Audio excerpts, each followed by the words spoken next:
More on near-death experiences.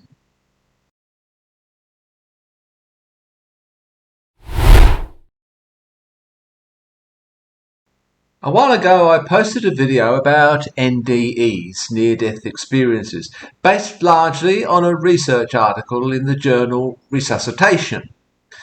The authors published a later follow-up article that I couldn't access, so I emailed them and requested a copy.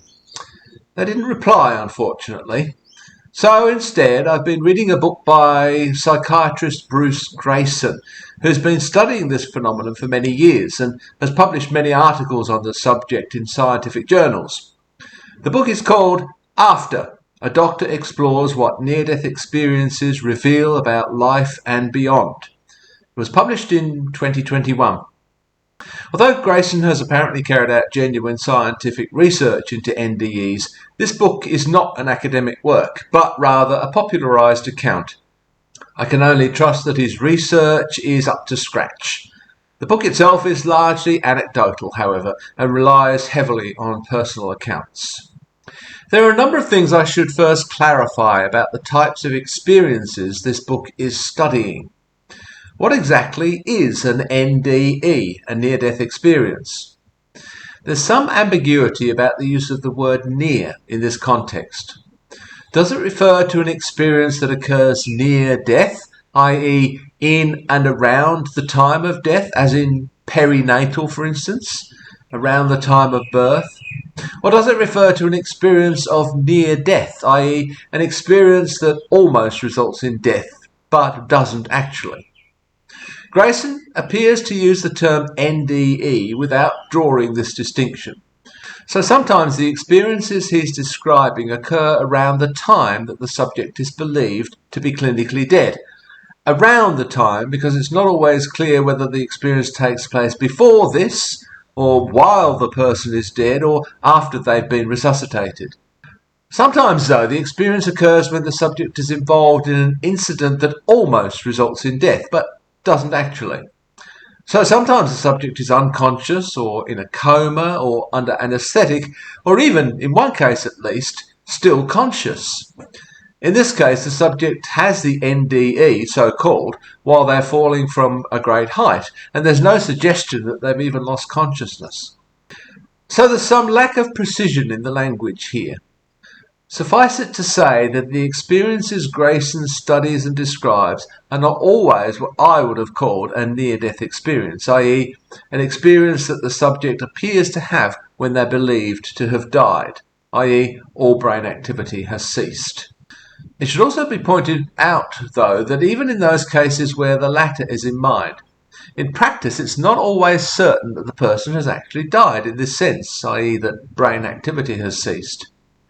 In many cases, the brain activity itself is not being monitored. These are often crisis situations, and it's presumed that brain activity has ceased because the heart stopped and the respiration has ceased. That may be the case, but it isn't certain. Now, what about these experiences themselves? I'll split this up into two major categories, with the first divided into two subcategories. Note that I'm not concerned here with whether the experience occurred peri-death, so to speak, or in a situation in which the subject was near death. Grayson himself doesn't distinguish between these types of experiences. The first category is the subjective experience. This refers to an experience which appears to take place entirely within the mind of the subject. They experience some kind of light or tunnel or a sense of great love and peace, or to be floating in an ocean of the same. They may also experience some kind of review of their life, or they may meet people who've died. The details of the experience vary, but they have in common that they appear to take place within the mind of the subjects, hence it's a subjective experience. As such, there's no way to verify it. There's no way of knowing whether it takes place in the moments before death, while the subject is dead, or after they're resuscitated. We have no way of knowing how accurate the subject's report of this experience is. I've made videos previously about the notorious unreliability of memory. I have no reason to think that memory is more reliable in this situation than any other, and perhaps reason to think it may be less reliable. I expect there to be embellishment, confabulation.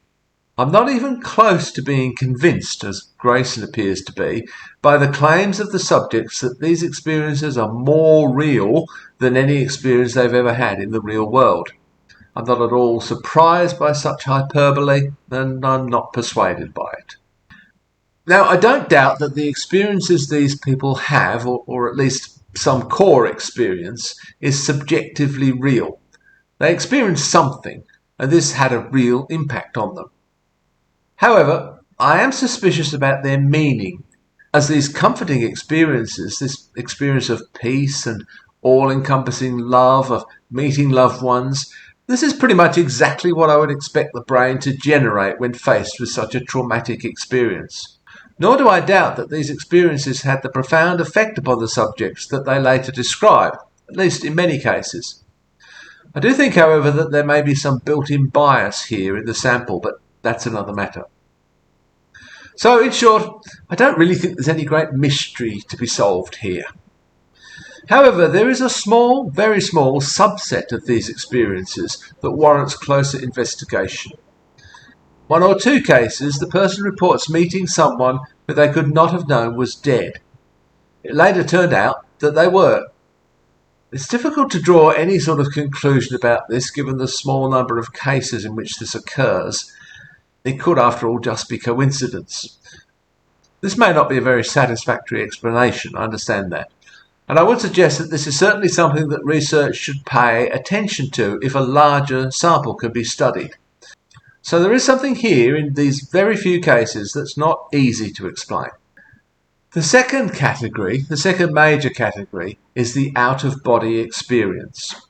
Not all subjects by any means have this experience, but some do report themselves leaving their bodies and observing themselves from above. It's always from above for some reason. They often give quite detailed accounts of what they observe. As we saw in the previous study, some of these accounts don't seem to fit with what actually happened, so I don't think we need to consider these any further. A few do appear to fit what actually happened. Some of these may be too generalised to be of much use in confirming the authenticity of the experience. Again, there's no reason to think that people's memories of these events would avoid the usual problems of memory. I also think there may be a tendency on behalf of other people involved in this situation, including the researchers, to find identity where there's really only similarity. So far, experimental attempts to verify these experiences, for example by placing objects where the subject could only observe them from above, have not been successful. As someone pointed out, there's no reason for the subject to notice such things when they have rather more pressing things on their mind. Unfortunately, when the subjects don't report seeing these objects, this doesn't prove that the experience isn't real. The claim that the out-of-body experience is real can only be affirmed, not refuted, by these kinds of experiments. Given the magnitude of the implications of such a claim, I think we have the right to demand very stringent and repeated support for such a claim. So far, nothing has been demonstrated that proved to be repeatable. But let's for the moment grant that, in a few instances, subjects may know or describe things that they could not actually know in their unconscious or dead state. What could this mean? How might we explain it? This is the only question out of all of this that really interests me. The first thing to note is that there's no particular reason for restricting study of this phenomenon to NDEs. There are plenty of instances of people reporting OBEs, out-of-body experiences, who are not near death. And some people, I believe, claim to be able to do this at will. There are scientists who are studying these OBEs and what's sometimes referred to as remote sensing or veridical perception. Results from controlled experiments in this field have been mixed and often criticised for methodological flaws. Some participants have reported correct identification of these targets that are put in place, but the findings are not consistently repeatable and are subject to various interpretations such as chance, subconscious cues, or even fraud. I suspect that this is an area of research in which the researchers, or critics of the research, are very much influenced by their prior conceptions of what is possible. It's difficult to be entirely objective. If such remote sensing, particularly viewing, were indeed verified, what would it mean? What mechanism could account for it? I'm less concerned here about what it might imply about the relationship between the mind and the brain, though that's obviously an interesting question. I'm more interested in what it would imply about seeing. We understand sight pretty well.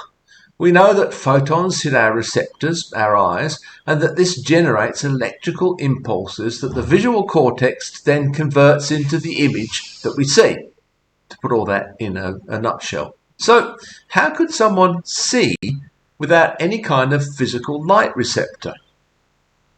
We know that the mind can generate images which we see with our inner eye, if you like, but we have no reason to think that these are real in any objective sense. They're in our imagination.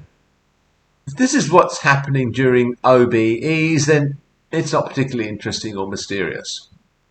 But if this disembodied me floating up there above me somewhere is actually intercepting photons in some way and forming images from them in some way, well, how? Propose a mechanism for this, please.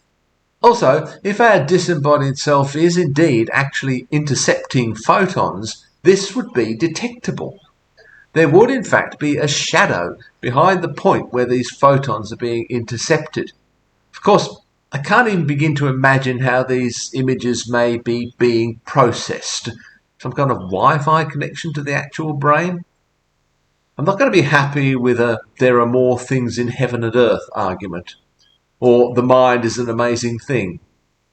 If this disembodied version of me is seeing, this ought to be detectable in some way. Of course, there's no reason to restrict this to NDEs. It's clearly more feasible to set up controlled, rigorous experimental conditions away from this crisis situation. If it can be demonstrated that OBEs occur in other circumstances, their occurrence during an NDE becomes somewhat less problematic. I want to finish with a couple of other suggestions about where I think this research needs to go.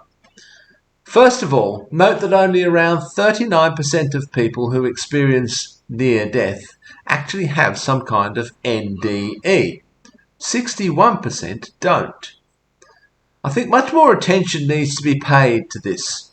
Are there other factors within these two populations that make them different, that may account for why some people have these experiences, but others, most in fact, don't? Far too little attention has been paid to this, because I suspect the people who have these experiences appear much more interesting to the researcher than those who don't. The second suggestion is this. One of the things that Grayson focuses on in his book and research is the positive impact that such experiences have on the subjects. I don't doubt that this is true, but I suspect there's some serious bias in the rates at which these positive impacts are reported. It's possible that there's a whole cohort of people who have these experiences, but they don't lend them much weight, or they have very little impact on their lives. Perhaps their memories of them fade. I suggest that these people may be underrepresented in the research. Some attempt needs to be made, at least to determine whether there is such a bias and to correct it if possible. Thirdly, there are many more experiences in people's lives that cause them to change their attitudes or their way of life. I think it would be worth studying whether the effects of these other conversion experiences are similar to those generated by NDEs. Grayson makes a great deal of the fact that many people who have an NDE no longer fear death. Sure, this may be very comforting to the people concerned. However, this tells us nothing about the objective reality of these experiences. Religion has been playing this role in people's lives for millennia. Illusions can be very comforting. I'm much more interested in seeing what the science has to say.